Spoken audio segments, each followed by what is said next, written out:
conflict.com and a scholar and practitioner of conflict resolution. What I do in my work, and one of the things I love to do most, is look at the ways that the narratives in which we live work to advance change, help us out of conflict, or entrench us more deeply. So today I wanted to share with you one narrative thread that you may be very familiar with, both in your own lives and also in listening to the news and watching what's happening on the political stage. This is about the time is right narrative. So hearing the slogan, the time is not right to make this change in our culture, or the time is right, and also for ourselves trying to make those decisions. So what I'm asking in this talk is, when is it a conversation stuffer and when is it a justified claim?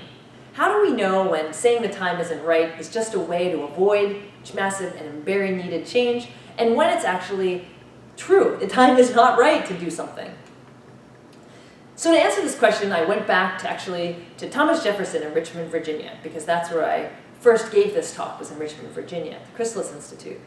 So Thomas Jefferson is quoted to have said that he believed that slavery was a moral ill and needed to end. But he believed that the time was not right to do that change. He thought that the children of the Revolution, those who grew up after the Declaration of Independence, would just know in their bones that slavery was wrong and that man was created equal and that slavery could not be tolerated. So he was saying that he believed that it was going to be much too tumultuous for his generation, that his generation did not grow up with this idea of equality and would have a much more difficult time. So he said, I can't do it, but it will happen soon, and it should happen. Well, it did happen, but it was another 100 years. It did not take a generation. Those who grew up under the Declaration of Independence did not give up slavery. So was Thomas Jefferson just forestalling? Was he wrong? How could one ever say that you could allow slavery to go on? Well, Civil War ended slavery, but 100 years later we still had segregation. And this idea of the time isn't right was something that Martin Luther King Jr. talked about very powerfully. And I invite you, if you do have the chance, to read the letter from a Birmingham jail from Martin Luther King Jr. It's not his maybe most famous piece, but to me it actually is one of the most moving, if not the most moving. And it was in response to a letter he received from the clergyman in Birmingham, Alabama, who told him that the time wasn't right to have this peaceful demonstration in their town, in their city, against segregation and for civil rights. They told him in very calm language that they supported him, but that they feared that such an abrupt change would be dangerous to people, and that they entreated him to please slow down. Martin Luther King Jr. responds in his letter from the Birmingham jail, actually written in the jail, "We know through painful experience that freedom is never voluntarily given by the oppressor. Frankly, I have yet to engage in a direct action campaign that was not, quote, well-timed in the view of those who have not suffered unduly from the disease of segregation. For years now I have heard the word wait. It rings in the ear of every Negro with piercing familiarity. This, quote, wait, has almost always meant never. We must come to see with one of our distinguished jurists that justice too long delayed is justice denied. We have waited for more than 340 years for our constitutional and God-given rights. The nations of Asia and Africa are moving with jet-like speed toward gaining political independence, but we stiff creep at a horse and buggy pace towards gaining a cup of coffee at a lunch counter. Perhaps it is easy for those who have never felt the stinging dark of the segregation to say, wait. But when you have seen vicious mobs lynch your mothers and fathers at will and drown your sisters and brothers at whim, when you have seen hate-filled policemen curse, kick, and even kill your black brothers and sisters, when you have seen the vast majority of your 20 million Negro brothers smothering in an airtight cage of poverty in the midst of an affluent society, when you suddenly find yourself tongue-twisted and your speech stammering as you seek to explain to your 6-year-old daughter why she can't go to the public amusement park that has just been advertised on television, and see the tears welling up in her eyes when she is told that Funtown is closed to colored children. He goes on to talk about why wait works for those in power, but for those who are suffering, wait is never an acceptable answer. So I want to invite you to think about, when you're hearing and reading in the news a politician or a social group or so on saying, we need to wait in order to make this change. Even if it's not directly stated, it's what's understated. Ask who gets to maintain power if waiting occurs.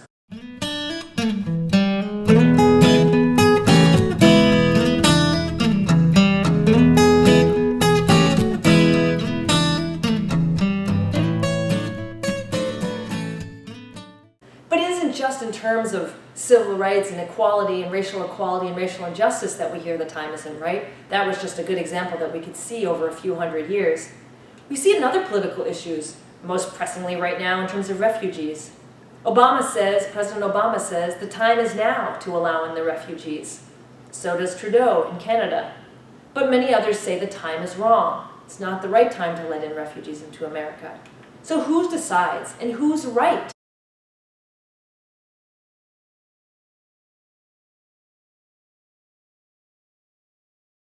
But there are many other political and social issues where we say this. Serious changes in the use of gas. I even think about that with my own car. What would we do? How would we make that transition? So that we're afraid of those changes.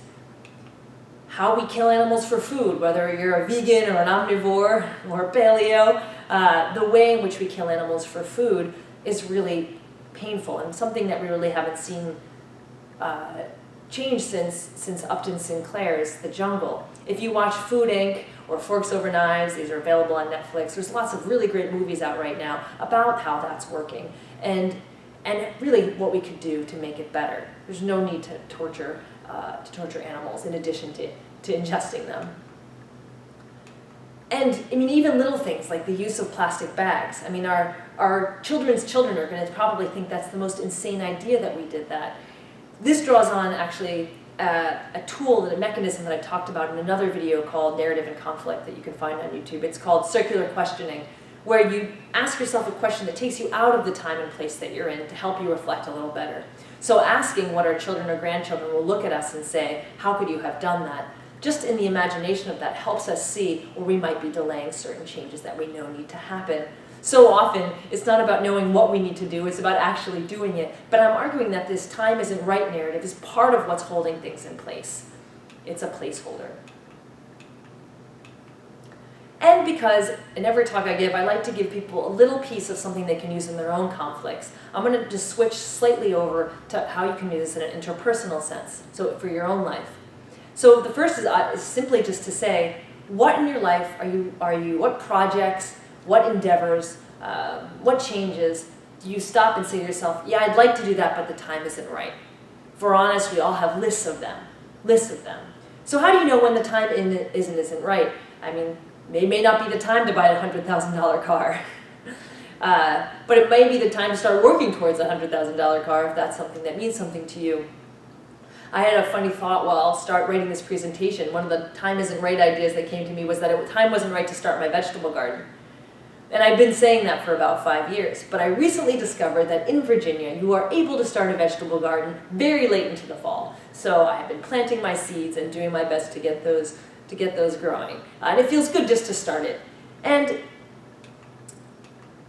when we're saying the time isn't right, there are some payoffs there. And what might they be? Sometimes they might be really as simple as just inertia, laziness, not wanting to start something. There's always the risk of failure, the risk of looking bad. It also might be a placeholder for something harder. I noticed that I was not washing my car because I realized that once I washed my car, I would have to work on a much bigger task of getting out my book proposal. So it was kind of a placeholder for something bigger.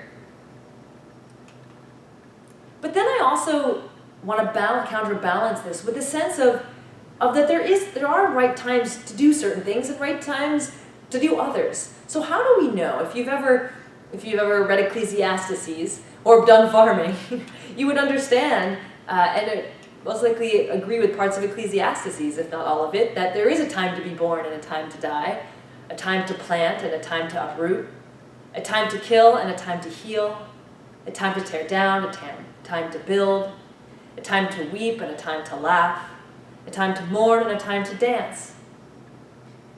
We know through our life that there are times in which we do all of these things. So how do we know when it is the time to do one thing or another? And that's what I call kind of sitting in the paradox of time. But there are ways. We are not in a complete pickle. So I want to suggest a couple ways to think through that paradox, both for your personal, interpersonal both conflicts and your personal goals, as well as our larger social issues that we're struggling with. One is thinking it through together with an individual or a group of people that are really going to hold us to a high standard, and have a mirror and help us really think through if we're just hiding or if it's really not the right time. I would also say, of course, starting with being honest with yourself. We often know the payoffs to not making certain changes, and we also might just be stuck. We don't know where to start. That might be saying the time isn't right, actually because we just have no clue how to begin. So that can really help working with group or asking other people for suggestions. Another is just simply acting and seeing what happens. I wouldn't necessarily recommend this with a large purchase, but moving towards a goal and seeing how it feels, if it does feel like the time is right, or if you can feel a lot of upset and it does not feel like the right method at the right time. And then always, when we're talking about larger social issues, I mentioned this before, but I do want to bring it back and highlight it, that there are issues of power.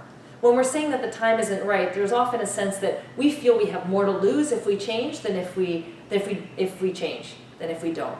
So we hold it as a placeholder. So this happens with groups of people. We're afraid that if we make the change that we're going to lose something. That's often a perception. But really it's really a faulty form of thinking. It's faulty logic because, for example, it did not serve the United States and still doesn't serve the United States to have large groups marginalized, impoverished, caught in cycles of violence, and have mass incarceration and health issues. It really doesn't serve any of us.